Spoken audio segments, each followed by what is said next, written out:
India once said, "Education is the most powerful weapon you can use to change the world." Hello, my name is Vidhi Kalra and welcome to my channel 5 Minute Economics, where I teach economic concepts in a span of just 5 minutes. The topic for today is the new education policy, which everyone's been talking about lately, and I'll be covering the major highlights of this policy. So yeah, let's get started. Also guys, I've recently launched my Instagram page 5 Minute Economics, so do follow me over there for some amazing content and to keep yourself updated with what's going to happen next. The National Education Policy was revised on 29th July 2020. For long, India's education system has been rigid, which focused on rote learning, and children were not exposed to vocational training. All these loopholes made the government to take some reforms.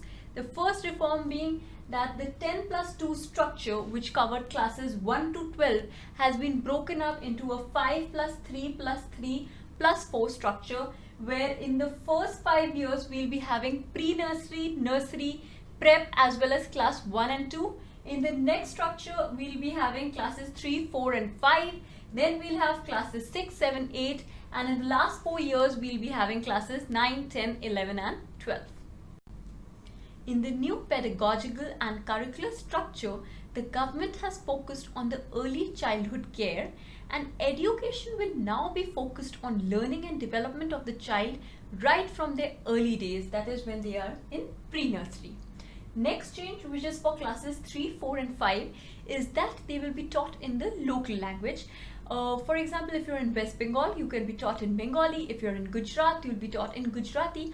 However, I'm not in very much favor of this change, because we as Indians have an edge over the French or maybe the Chinese because of our knack and knowledge for English. And I feel since English is a very universal language, the children should be taught in that right from their early days so that they have a stronger base in it. However, the local language can be taught simultaneously. The next change, which is for classes 6, 7 and 8, is that children will be exposed to vocational training and they'll be doing internships right from their middle school days, which is an absolutely positive change. Also, children will be exposed to coding, which used to be taught in later classes, but now it will be taught in classes 6, 7 and 8 because coding helps in the brain development of the child.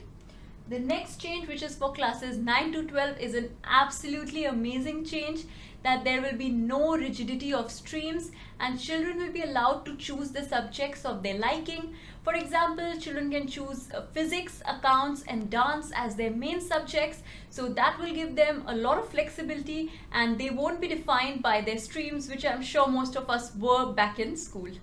The next change in a national education policy is for the college level. Here there is a very positive change by the government. Students will be given multiple entry and exit options. So basically, if a student has to discontinue their education after a year, maybe due to some reason, they will still be given a certificate of completion and they can resume their education whenever possible again. After 2 years of completion, they will be given a diploma degree, whereas after 3 years of their completion of college, they will be given a bachelor's degree, and after 4 years, they'll be given a bachelor's degree as well as a research certificate. The next major change is that the discontinuation of MPhil, it is no longer there and one can pursue their PhD right after their master. Now I'll be talking about the few general changes in the NEP. The first one being results. So now the results will solely not comprise of marks or grade, but a self and a peer analysis as well, which is a good change because students will not be defined by their marks solely. Secondly, a fee cap has been levied by the government on the amount of fees that the schools are allowed to charge. So there will be standardization of fees, which is a very good thing. Next, MHRD, which is Ministry of Human Resource and Development, is no longer MHRD but known as the Ministry of Education. And lastly, which was a much needed change, is that government will be devoting 6% of their GDP on education, which I think is amazing. So yes, this is all about NEP, and as ambitious and empowering as it sounds on paper, I hope it is achievable in practicality as well. So thank you so much guys for watching my video. Do let me know your take on NEP in the comment section below, And please don't forget to like this video and subscribe to my channel, and hope to see you in the next video pretty soon.